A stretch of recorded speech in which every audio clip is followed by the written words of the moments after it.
Olá, pessoal. A gente vai dar continuidade agora ao nosso trabalho com funções. Na verdade, a gente vai estar finalizando hoje esse conteúdo de funções. A gente vai ver dois tipos de funções. Uma que vocês já devem ter visto, funções quadráticas, e uma outra que você deve ter tido contato recentemente, quando trabalharam em FUP, função modular ou módulo. Né? Vamos começar então com o módulo. Né? O que é o módulo de um número? Bem, o módulo de um número é o seu valor absoluto. Ou seja, se ele é positivo, é ele mesmo. Se ele é negativo, é menos ele. Né? Eu vou denotar o módulo de x, né? O valor absoluto de x por esse barra, por essas duas barras entre o x, né?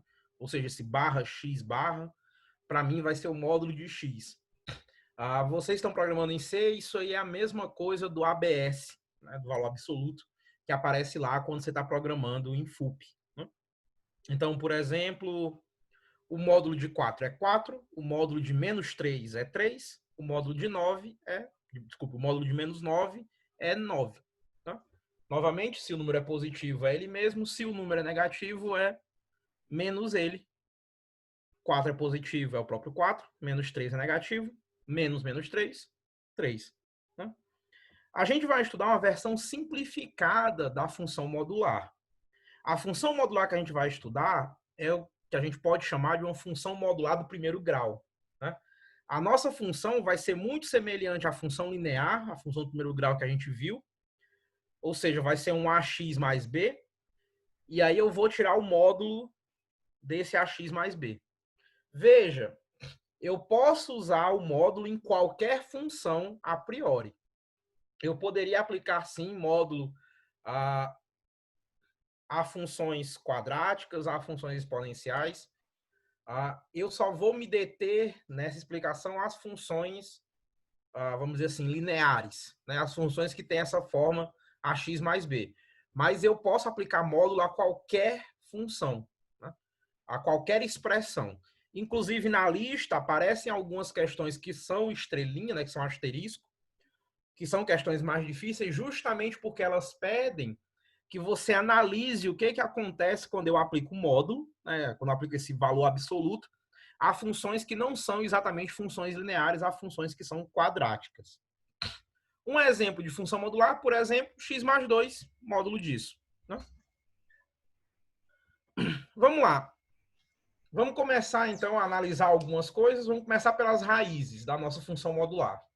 O que é uma raiz? O que é uma raiz de uma função?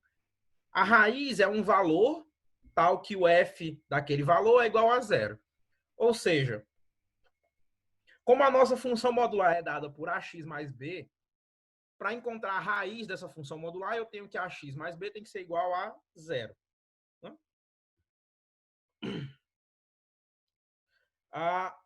Logo, para que isso aconteça, para que meu ax mais b seja igual a zero, eu preciso ter que o meu x seja igual a menos b sobre a mesma expressão que a gente já tinha feito anteriormente, quando a gente trabalhou com funções lineares. Né? Agora, uma coisa interessante acontece quando a gente iguala essa expressão desse módulo de ax mais b a um valor c, diferente de zero. Por quê? Bem, primeiro, se esse valor c for negativo, essa expressão não tem solução, é impossível. Né? Porque o módulo é o valor absoluto, ele é sempre positivo. Se você está igualando a um valor negativo, isso não existe, não pode ser feito. Mas, se você igualar um valor positivo, na verdade, você tem dois casos. Né? Primeiro, você tem a solução óbvia, né? Que é ax mais b igual a c. E aí o seu x é igual ao c menos b sobre a. Basta passar o b para o outro lado e dividir por a. Ou então, pode ser que o seu ax mais b seja igual a menos c. Por quê? Lembra, o módulo de um número negativo é menos ele. Né?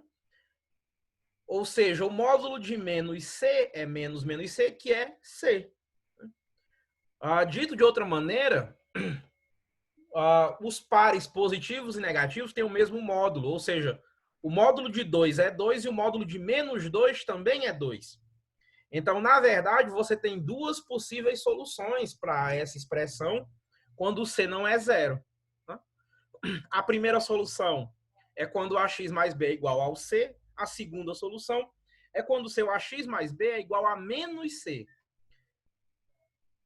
Você resolve da mesma maneira, você passa o B para o outro lado e divide por A, mas agora a expressão que você obtém como solução é menos C menos B dividido por A. É importante se lembrar disso. Toda expressão modular tem duas soluções possíveis. Pode ser que o que esteja dentro do módulo seja igual ao valor ou igual a menos esse valor. E é muito importante tomar cuidado com isso. Mas vamos lá, como é que fica o gráfico dessa expressão? Né?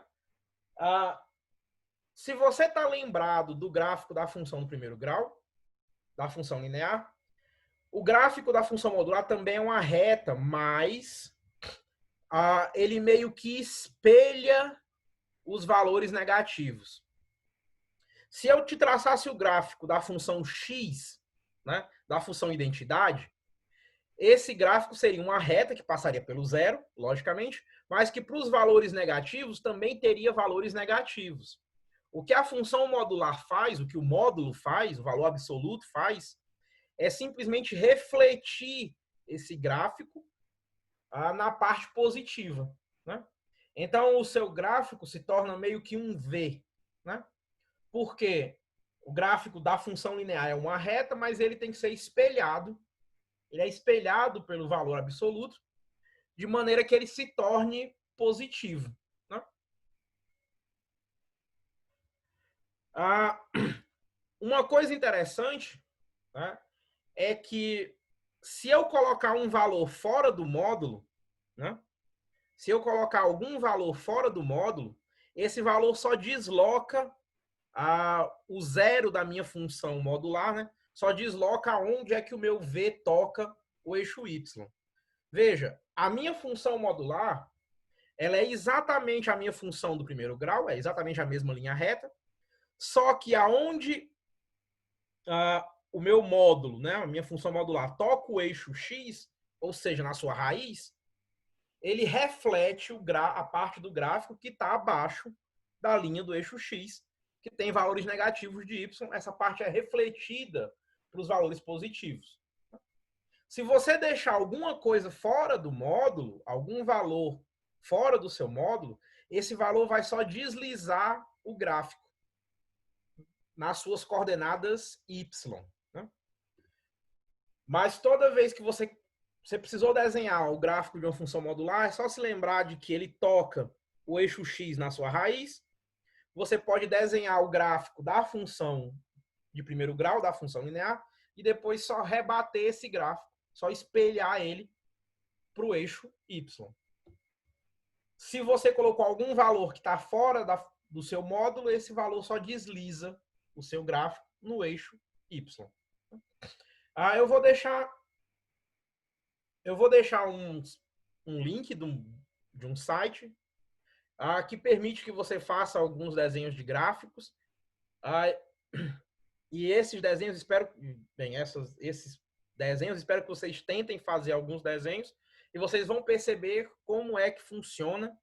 Espero que vocês percebam como é que funciona esse translado, né, dos gráficos e como é que esse espelhamento da função modular realmente funciona. Certo? A nossa segunda função, o nosso segundo tipo de função, né, é o que eu vou chamar de função quadrática. Imagino que vocês já devem ter visto isso no terceiro ano ou no segundo ano, no ensino médio. A nossa função quadrática vai ser uma expressão quadrática, ou seja, uma expressão de segundo grau. O que isso quer dizer? A nossa função quadrática, o f de x, ele vai ser um ax2 mais um bx mais um c. E eu vou pedir que o a não seja zero, que é para essa função ser realmente uma função quadrática. Então, ele é sempre uma expressão da forma ax2 mais bx mais c. Lembrando que o x é a variável, a, b e c são valores conhecidos. Por exemplo, uma função de segundo grau é ax2 mais 3x mais c. Nesse caso, o meu a é igual a 1 e o meu b é igual a 3. É possível que B e C sejam zero? Sim. X ao quadrado é uma função quadrática, uma função do segundo grau. X ao quadrado mais 3 também é. E x ao quadrado mais 2x também é. B e C podem ser zero. O único valor que não pode ser zero é exatamente o valor de A. Veja que o gráfico, você deve se lembrar das suas aulas de ensino médio, o gráfico desta equação é sempre uma parábola, né? Para quem não se lembra o que é uma parábola, é mais ou menos uma curva, né? Um C de lado. A gente vai ver alguns exemplos. Mas isso te diz alguma coisa, né? Veja, x2 é sempre um valor positivo. Todo número ao quadrado é positivo, né? E veja que x2, x ao quadrado, né, é maior do que 3x e maior do que c. Isso quer dizer que dependendo do valor de A, né, dependendo se o A é positivo ou negativo, né, na verdade, se o seu A for negativo, né, essa expressão toda aí, né, o AX2 mais BX mais C, ela tem um ponto de máximo. Por quê? Porque, bem, como o A é negativo, o x2 é sempre positivo, isso quer dizer que AX2 é sempre negativo, e ele é muito maior do que BX e C para valores altos de x. Logo, a sua expressão, ela cresce ao infinito negativo, mas ela tem um valor máximo, né? Tem um valor, tem o maior valor que ela pode alcançar. Do mesmo jeito, se o A for positivo, AX2 é sempre positivo, não importa o valor de BX mais C, essa expressão vai sempre crescer para o infinito à medida que você aumenta o valor de X. Mas tem um valor mínimo, tem um menor valor possível. Uma outra maneira de ver isso, sem ser essa explicação algébrica, é que o desenho, o gráfico, né, dessa função é uma parábola. Como eu disse, é como se fosse um C invertido, como se fosse uma cuia, né, ou um prato, né, ou um copo. Isso quer dizer que existe um ponto na parábola, que a gente vai chamar de vértice da parábola, que é o ponto de mínimo da função ou de máximo, dependendo se a abertura da sua parábola está para cima ou para baixo. Mas vamos lá. Vamos primeiro calcular as raízes da nossa equação, né? Vamos lá. De novo, uma raiz é quando a sua função é igual a zero. Isso quer dizer que ax2 mais bx mais c é igual a zero. O que significa o seguinte, eu posso dividir todo mundo por A, né? E agora eu posso aplicar um pequeno truque e vou somar e subtrair nessa minha expressão B2 sobre 4A. Né? Você deve estar lembrado das suas aulas antigas, você deve imaginar onde é que eu vou querer chegar com isso. Mas veja que eu posso somar e subtrair esse valor. Isso não me causa nenhum problema na minha expressão. Mas eu consigo agora colocar um produto notável em evidência. Depois que eu coloquei esse meu produto notável em evidência, esse meu x mais b sobre 2a, né? Eu posso passar os meus termos independentes, agora que não dependem mais de x, para o outro lado.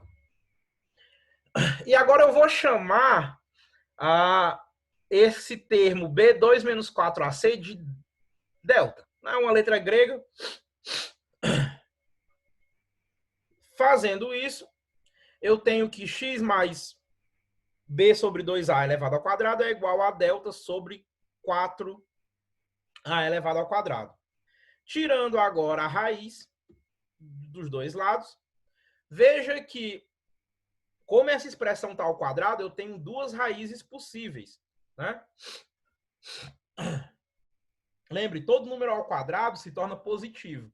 Então, o que está dentro da minha expressão quadrática, o meu x mais b sobre 2a, ou ele é igual a raiz de delta sobre 2a, ou é igual a menos raiz de delta sobre 2a.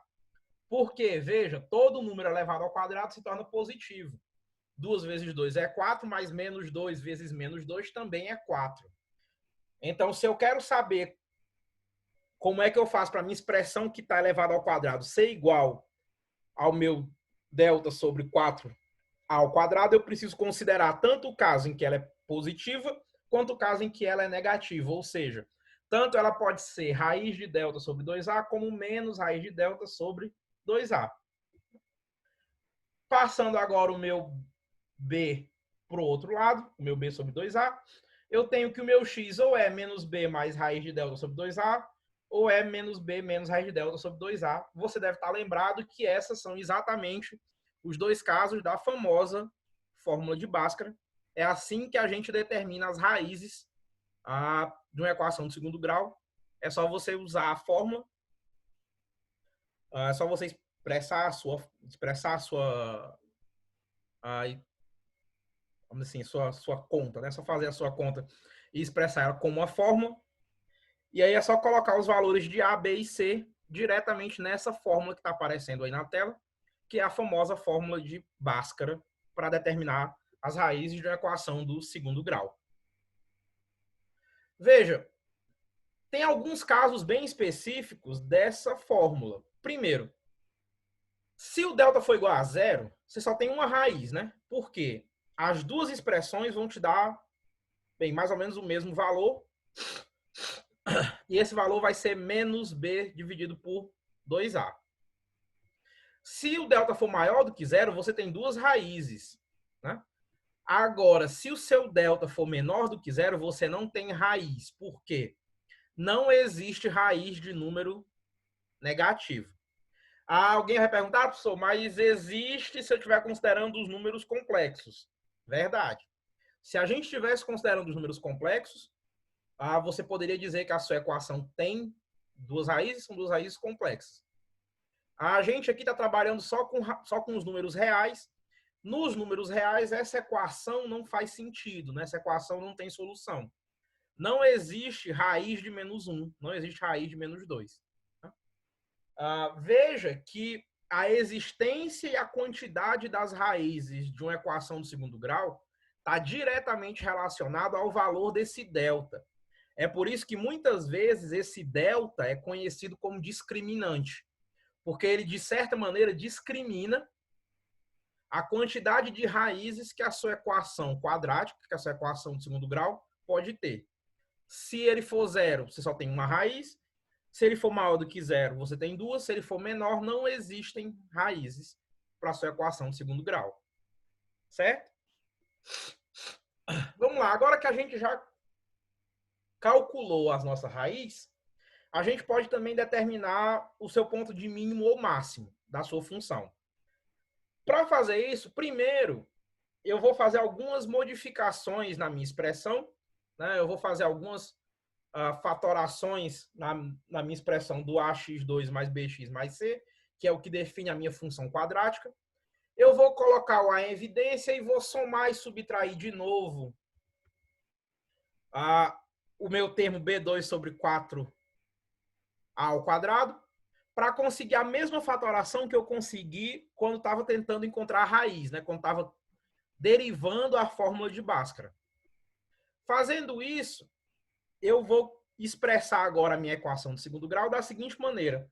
Ela vai ser a vezes x mais b sobre 2a ao quadrado menos a delta sobre 4a ao quadrado. Da mesma maneira que eu fiz aqui para encontrar as raízes, eu vou usar a mesma fatoração, né, a mesma reescrita da minha expressão para poder calcular esse mínimo ou esse máximo.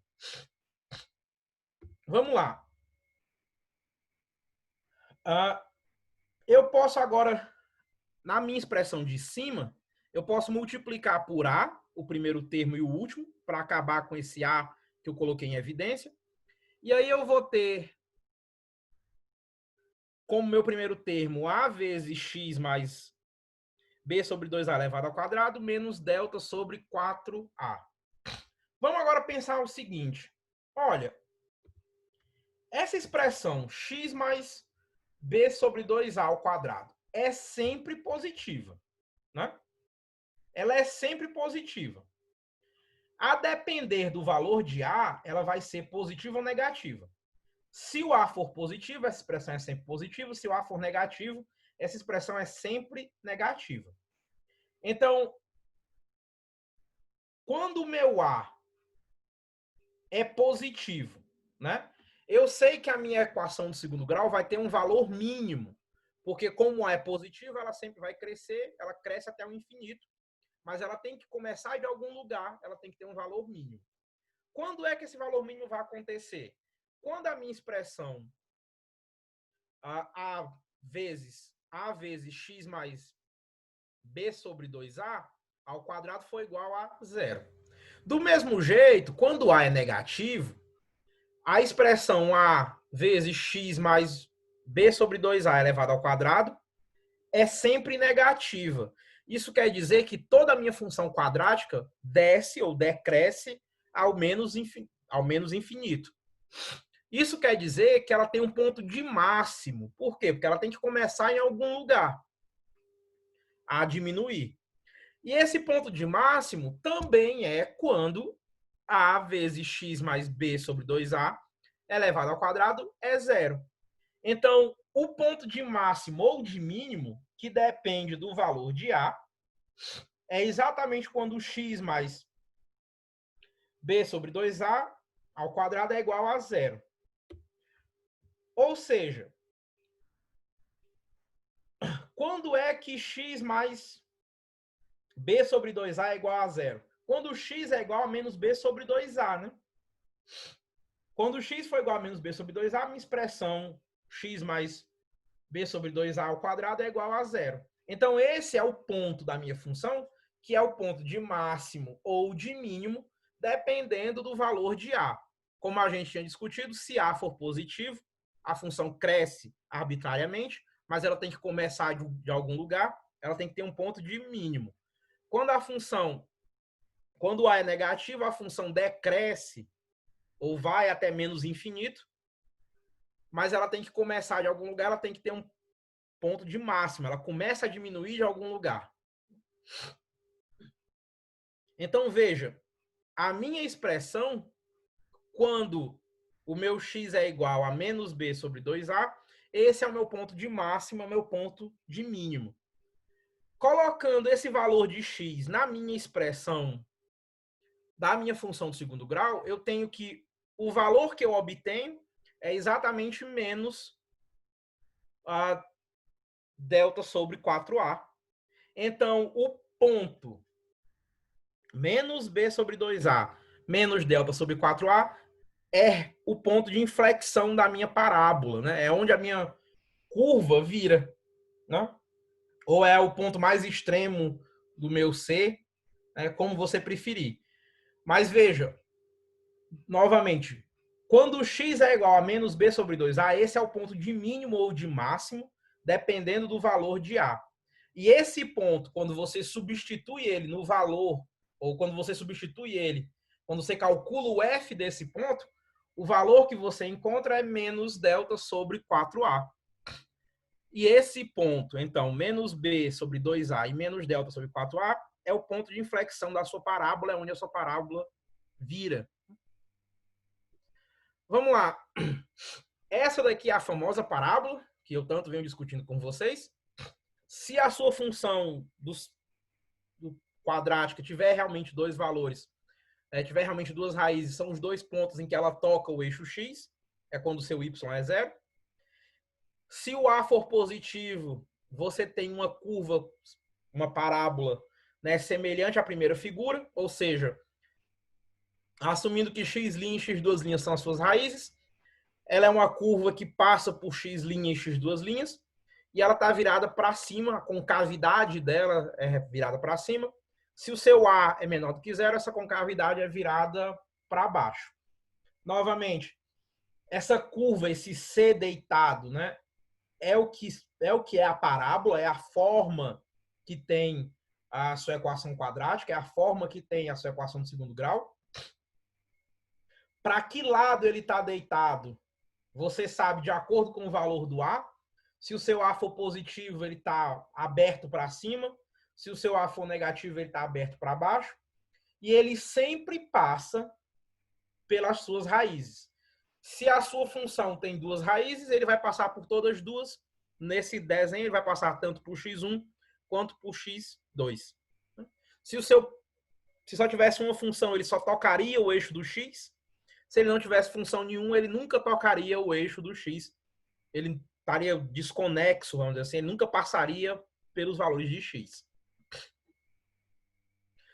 Lembrando que o seu ponto de máximo e o seu ponto de mínimo, como a gente viu anteriormente, que era o seu vértice da sua parábola, são exatamente os pontos em quando a sua função, né, quadrática possui um A positivo, é o ponto de mínimo, que está indicado por esse YV.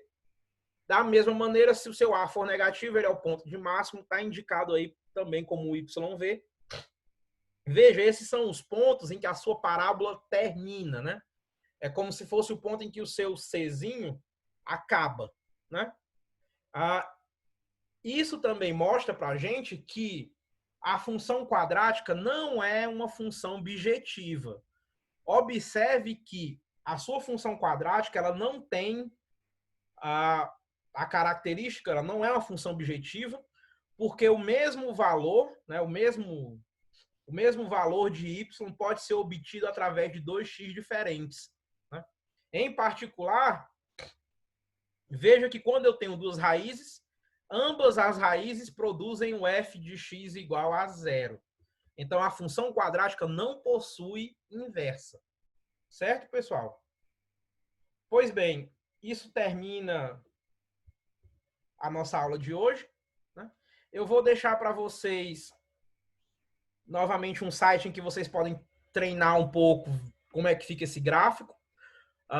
Por mais que eu tenha dito, eu acho que isso não é suficiente. Eu acho que vocês realmente precisam desenhar alguns gráficos para ver como é que se comporta. E isso termina o nosso tópico de funções. A gente agora vai ver só mais dois conteúdos, que são duas revisões, na verdade. Uma de contagem, que eu acho interessante, e uma de logaritmos. Então, vejo vocês nas próximas aulas.